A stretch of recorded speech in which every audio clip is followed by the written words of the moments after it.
Hey everybody, welcome. I'm Amy Crane, Social Lab Marketing, and I'm so excited to be hanging out with you guys today. So thank you for taking 30 minutes out of your day to hang out with me, and welcome if this is your first time, and welcome back if you've joined me before.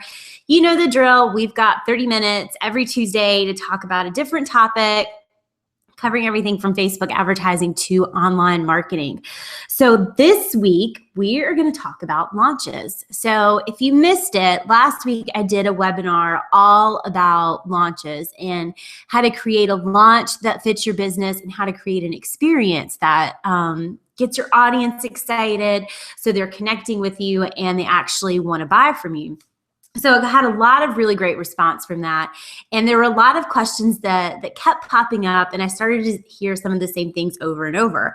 And one of the biggest questions that I got was about creating an experience. You know, how do you create this experience for your audience so that they're connecting with you and they're interested in what you have to say and they're listening and they love everything that you put out. So when you do pitch a program or a product, they actually buy it. And launching's hard, right? It's really hard to create that experience and get that momentum going. So, you know, there's a lot of hype around launching. It always seems like someone out there's pitching, you know, the one secret that is going to take your launch to 6 figures. And it's just this one thing that you need to know and you'll be moving to the Caribbean, you know, in no time. So, and I can tell you guys from working on launches, I've worked on launches small from people that are just getting started to people that have 6 and 7 figure businesses, like people that really have this launching thing down. And what I can absolutely tell you is that there's no one thing that's going to make your launch a success. It's really a combination of a couple different things. So you've got to make sure you're thinking about all these different pieces and you're not just kind of relying on one, you know, hot strategy or new marketing to make your launch a success. So I'm going to walk through today some of the mistakes that I've seen happen on launches. This is where people just totally, their launches go off the tracks and things just kind of start to fall apart. So we're going to talk about that. And then we're going to spend a lot of time talking about, you know, creating this experience leading up to your launch, because this is one of the things that really sets a launch apart. And this is what's going to make your launch an actual success. So when most people think about launches, this is kind of what they think about, right? That they've got an idea for this program and they're going to put it out there and then they're just going to start making tons of money. And they're going to go live on a beach for the rest of their life because their one product was so successful they don't have to do anything else. And that's not how it works at all. And if you've tried launching before, you know it's hard work and it doesn't always work the way that we want it to. And I can tell you that most people that have had a successful launch have also had a launch that didn't go the way that they wanted. Launching is really one big experiment. It's really just testing and tweaking and keeping notes so that the next time you launch, you can make it even better. So it's always a bit of a process. So as you're going into this, if you're getting ready to launch, you know, your first program, if you've done one before, just keep that in mind, that it's a process and it's okay if things don't go the way you want the first time. So let's talk about some mistakes that people make. So the first mistake that I see people make is that they don't follow their own path. They really get caught up in, you know, the trends or the hot marketing thing, and they decide that, oh, well, because this worked for so-and-so and they made this much money off their launch, it has to work for me. And that's not always the case. You know, following what other people do, sometimes it might work and it might work for your business, but it's not always a guarantee, right? Your business is in a completely different place than their business. Your community is different. The programs, the services that you're selling are different. So you need to think about these things when you are creating your launch. And when I'm working on a launch, I always like to put my blinders on, right? Like, it's good to hear what other people are up to and how they're doing it. It might be something you can use. But you can't get so wrapped up in it that you lose your way, right? You've really got to stick to what works for you, and you've got to build off of your strengths. So think about where you are in your business, because someone that's just getting started, their launch is going to look a lot different than someone that already has, you know, a pretty established business that's done a couple launches, right? It's going to be completely different. So you've got to think about that. Are you just getting started, or do you already have a list and you've kind of got this launching thing down? Do you work, like, are you working with clients right now, or are you really just getting started? So you're trying to build up your private clients and you've got an idea for a program. If you already have clients, it makes it a little bit easier because you've got people that have worked with you, they've seen results, so it's going to make it easier to launch a program. You're getting some feedback on your services. We're going to talk a little bit more about that, but it makes it easier. You also want to think about your price point and the type of service you'll be promoting. This is where people get tripped up. They come up with this great idea for a program. They slap a price on it, like let's say $7.97.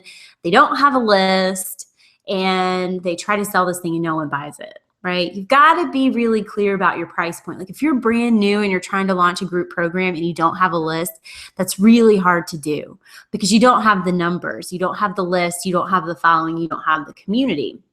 So it might be easier to try to pitch your one-on-one services and get people to work with you one-on-one. So that's one way that people will do this. Or you can just adjust your price. So there's a couple different things you can do here, but you just want to be really clear that it's hard. It's really hard to launch a group program when you don't have a list. And you've got to be conscious of your price point. So you want to keep your price point a little bit lower. If it's your first launch, it's not as big of an investment for people that don't know you, because people are sitting there thinking, you know, why should I buy a program from this person? Like, does she have any idea what she's talking about? Why would I spend $500 on her when, you know, so-and-so down the road, they've got a similar program and they've got testimonials and they've got case studies. So you've got to think about this stuff. And you want to focus on your strengths and how you best connect with your audience, right? Every launch is different because everyone that does a launch, they've got a different strength, right? So if you're awesome on video, using videos in your launch works for you, right? If you love doing webinars, doing a webinar series may work better. So just think about what your strengths are and what you're really good at, and that's how you want to include those in your launch. So if you suck at doing video, don't stress out about doing video for your launch. You don't have to. You also want to think about or your mistake number 2 is not understanding what your audience wants. So this is where people get tripped up a lot, especially when they're getting started, is they've got a great idea. They think they know what their audience wants, but then when they put it out there, no one responds, right? So you really need to take some time and do your research, especially if you're brand new. So you need to get really clear on who your customers are and what they're struggling with. What are the 3 things that you hear the most? I always start with that. I always hear the same 3 or 4 things from my clients, always. It's like clockwork. I know exactly what they're going to say, and it's always the same 3 or 4 things. So you need to have enough conversations that you're really clear on what those top 3 or 4 things that people are struggling with, what that is for your people. And a mistake that people make is that, you know, they get really excited because they really want to help people and they have good intentions and they know what their people need, but they're selling them a bunch of features, right? So you've got to give people what they want so you can give them, or you got to sell people what they want so you can give them what they need. And then here's what I mean by this. If you tell me that you've got this awesome sales program and all I'm going to have to do is go to 10 networking events a week and book 40 sales calls and close 10% of those, and then I'll be set, right? I have no interest in signing up for that. But if you tell me that by the end of the sales program, you know, I'm going to be really comfortable walking into networking events and telling people what I do, and I'm going to be comfortable closing sales conversations, that starts to pique my interest, right? So you've got to give people what they want. So what do they really, really want more than anything in the world? So don't focus on the features of your program, like, do you have 20 videos and 50 PDFs and 5 hours of audio? People don't care about that. I don't care how many videos I have to watch. I'm more concerned with the results. You also want to test your offer on a small group before you launch it to the world, right? So it's always great to get feedback and see how the program flows. So you can either offer it a discounted price, or you can just grab a couple people and say, hey, would you be willing to test out this program in exchange for giving me some feedback and possibly a testimonial at the end? So this works for a couple of reasons. You're going to get feedback. So before you launch it out to a ton of people, you're launching the best version of your program that you can. So you're getting some feedback, you're tweaking, maybe you need to spend a little bit more time covering this, or maybe you can take this piece out, maybe this was confusing. You'll get really, really valuable feedback, right? So that's a great way to test out your offer. And then it's also a great way to get testimonials and case studies, because if you are just getting started, you know, you don't have any testimonials or case studies to use. So if you can say, hey, look, so-and-so went through this program and 6 weeks later, you know, she started here and 6 weeks later, this is where she ended up.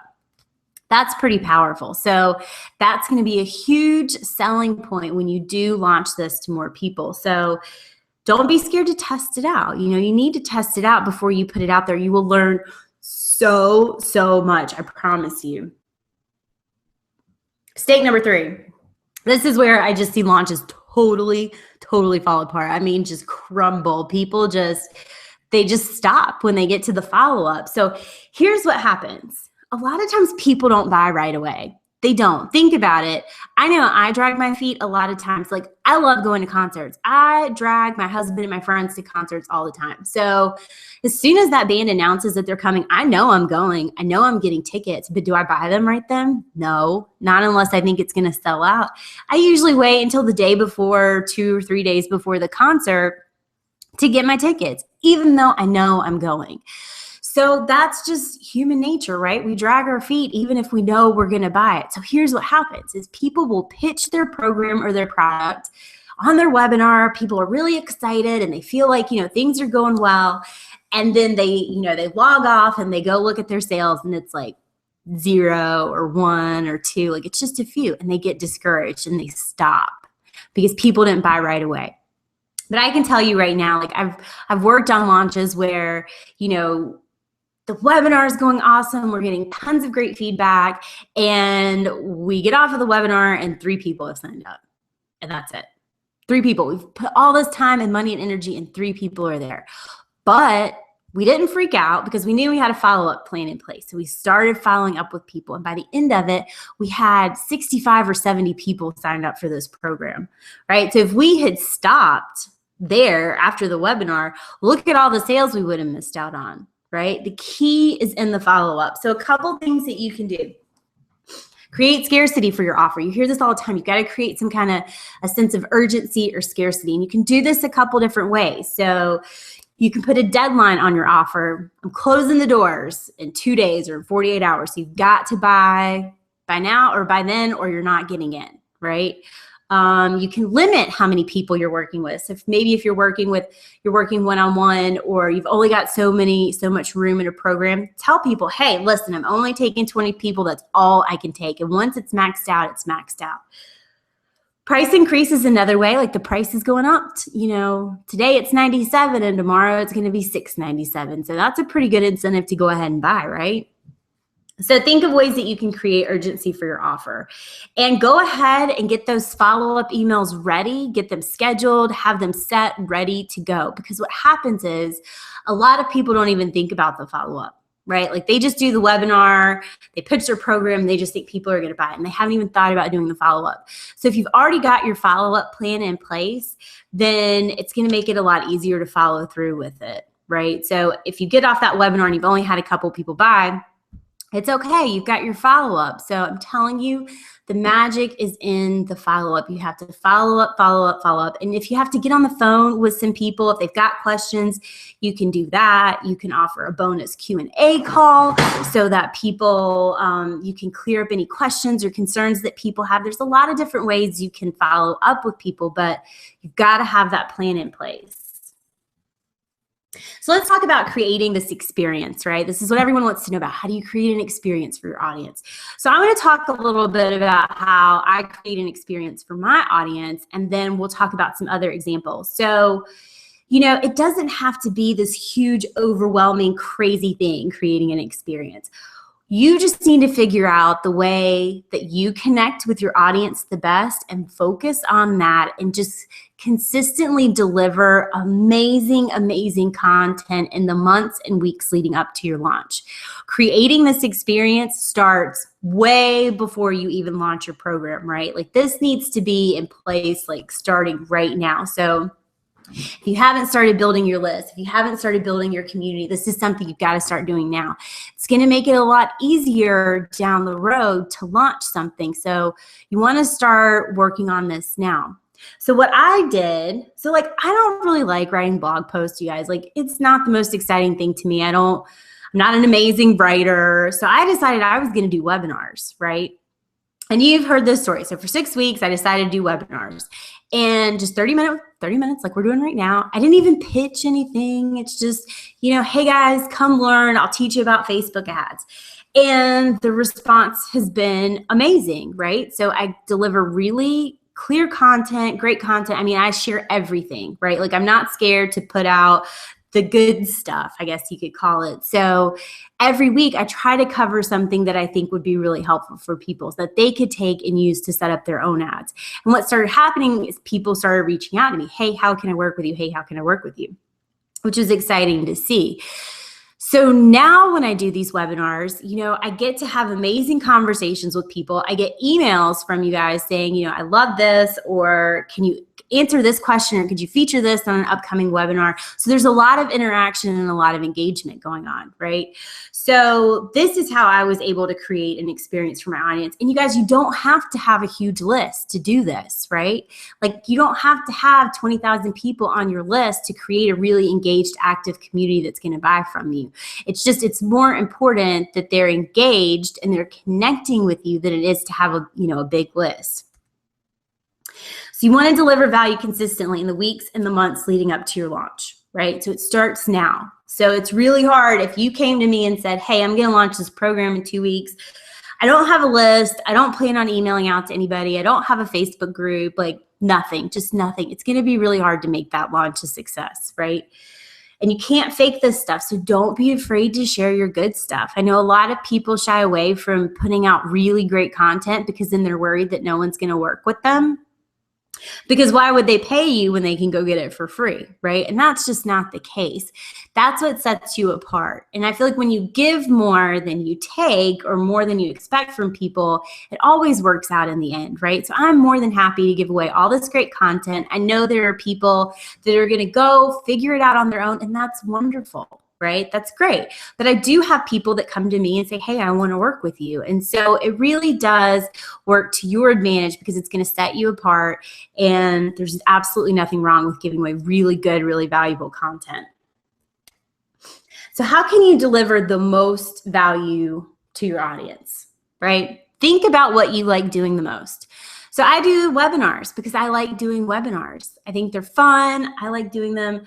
Videos, if you like doing videos, like, I'm always super jealous of these people that create these really awesome videos, and they've got a cool intro and cool music and cool editing. And do you know how long it would take me to do something like that? Like, that is not my genius. It would take me all week to create a 2-minute video, right?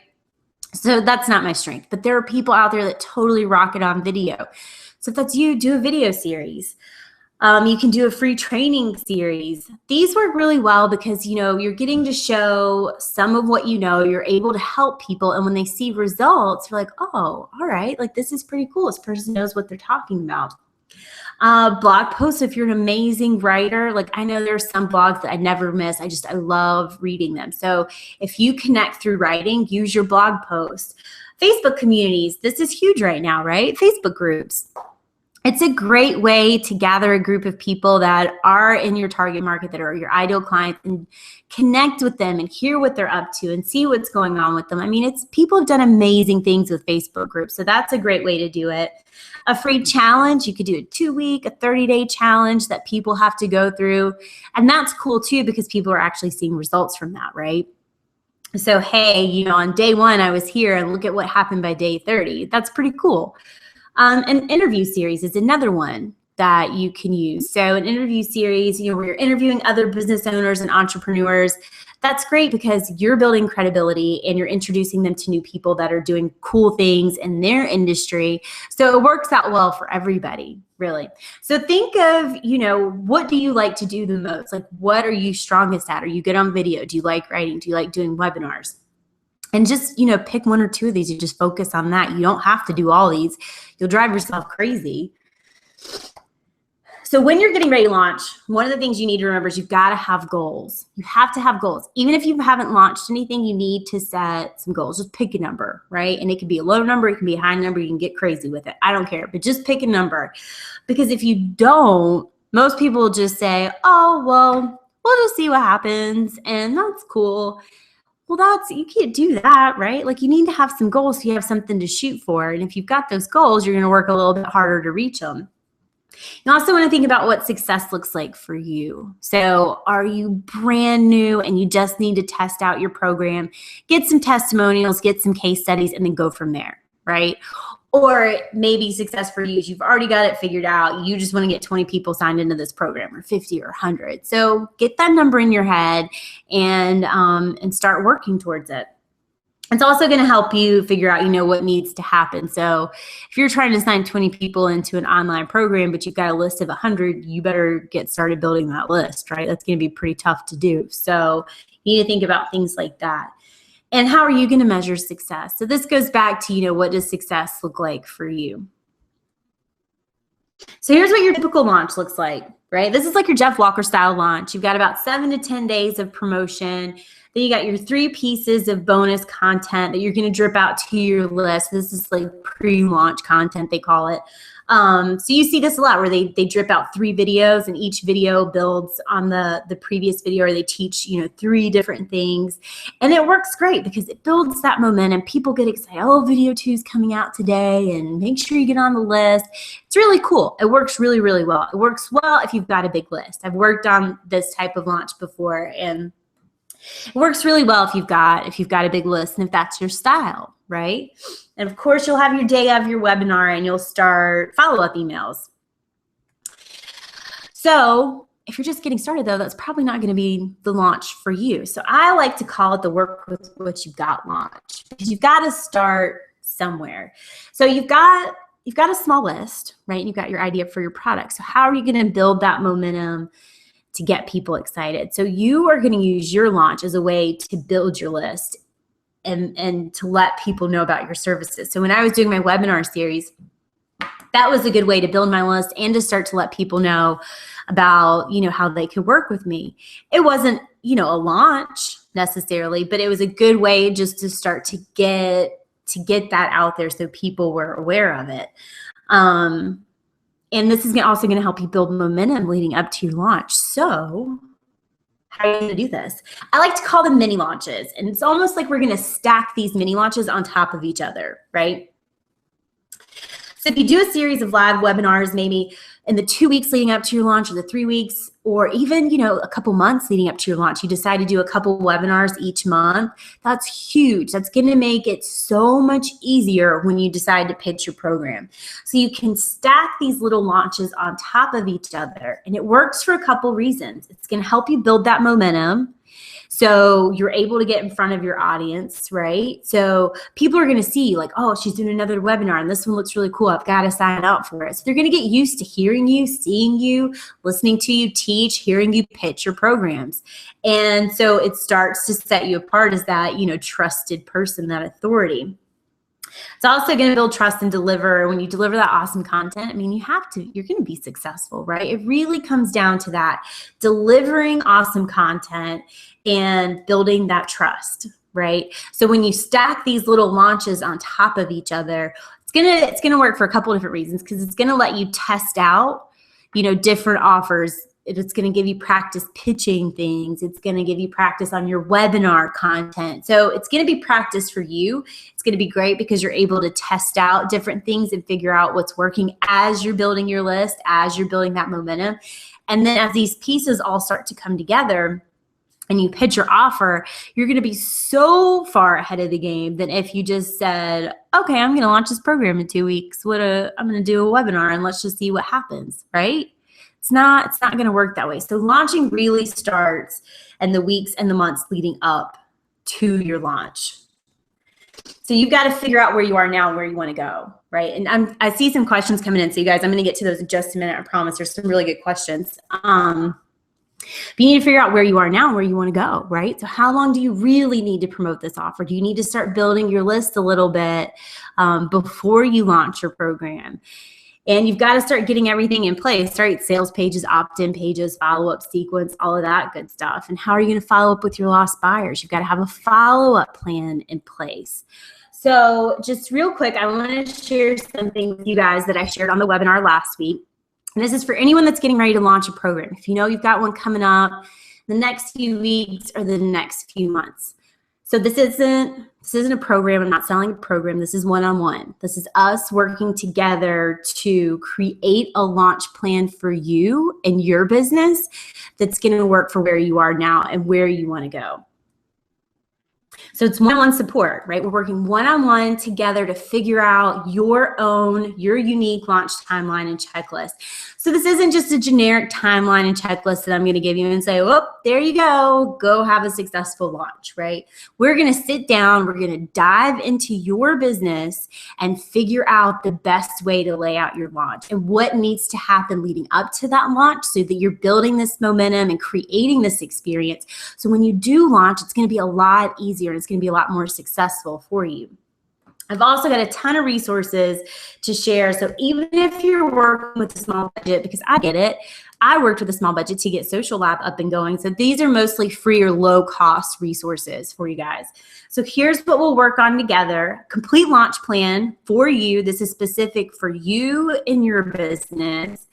A killer opt-in, so we're getting that excitement and energy so people are actually signing up. So this is a lot harder than it sounds sometimes, right? Sometimes you got to test out a couple different things. Of course, we're going to work on your follow-up sequence because this is where the magic happens, is in the follow-up. And Facebook ads. So if you've never ran Facebook ads or you want some help getting your Facebook ads set up, this is also something we can walk through and I can show you how to do. So this is all going to be tailored to you. Our calls are all going to be focused on where you are now, what you feel like you need the most help with and the most support with going through your launch. So here's what it looks like. You'll have a launch layout call, right, where we'll get together. I've got some questions I'll send you. We'll start to lay out our plan. So you'll leave this call knowing exactly what needs to happen leading up to and during your launch. No questions, no confusion. It's all going to be really cleared and really laid out. We'll also have some follow-up calls because I know things go wrong, questions come up, and we want to make sure your launch is on track. So you're going to have support throughout your whole launch, right? So if things come up or you need some feedback on something, you've got it. You'll have your own timeline and checklist. So this is exactly, you'll leave knowing, okay, I need to do this, this, and this by this date, by this date. Really, really easy. Follow-up formula email template. So I have tons of email templates that I'll share with you that you can use and tweak and use for your own business. So you're not having to start from scratch writing a bunch of copy. And I also have all the techie stuff. So these are easy resources and tools to help bring your launch together. So I've only got a couple spots left, but I wanted to share this with you guys. So if you do have a launch coming up and you're just overwhelmed at the thought of it, and you don't want to waste a lot of time and money trying to figure it out on your own, then this is for you. We can work together to get your launch up and going, right? So if you're interested, I just popped in the offer and you can go there to that link and sign up. I'm also going to drop it here. So if you're interested, it's just sociallabmarketing.com/launch. And again, I've just got a few spaces left for that. So if you're interested, I would love, love, love to work with you guys. So we've got some questions coming in. We've got just a few minutes left. All right, so how many people can you realistically expect to buy? That's a good question. You know, most people are going to say that you can expect anywhere from 1% to 3% of your list to buy. So that's why it really comes down to the numbers, and it's a numbers game, right? So if you've got a small list, that's why it's really hard to launch, a big group program. You've got to build up your list a little bit.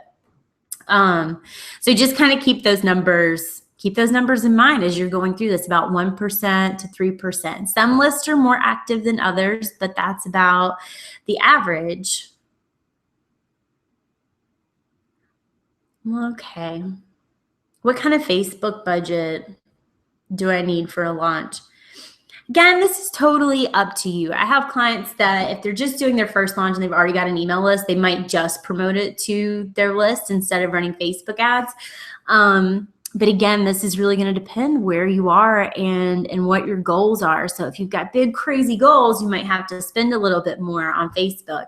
But if you're just getting up and going and you want to spend $5 a day to get your list up, I would probably start building my list first.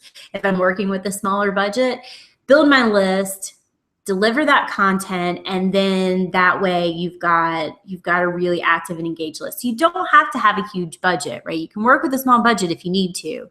So that's totally up to you and your goals, right? Okay, one last question. I know we're just about out of time. So I've heard I need to have 5,000 people on my list before I launch. Is that true? People say that.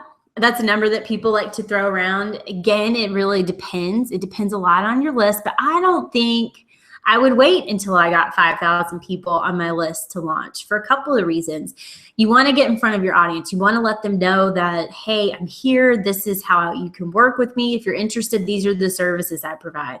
That way they get used to hearing it and seeing it, right? And it also gives you the opportunity to sign up some clients along the way. So it takes a long time to build a list of 5,000 people if you're just getting started and you're working with a small budget. So maybe you don't launch a group program until you get to 5,000 people. Maybe you, you're just pitching strategy sessions so you can get people signed up into your one-on-one coaching or consulting, that kind of thing. But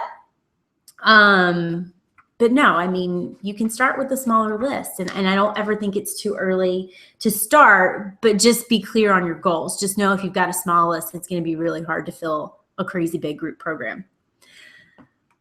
Okay, so 2:31, you guys. So we are out of time. Next week we'll be back, so keep an eye on your email. And I've been playing around with Pinterest ads a little bit, so hopefully I'll have some more results, and I'll keep you guys posted on how that's working. But keep an eye on your email. We'll be back next Tuesday, and I will see you guys then. Talk soon, everybody.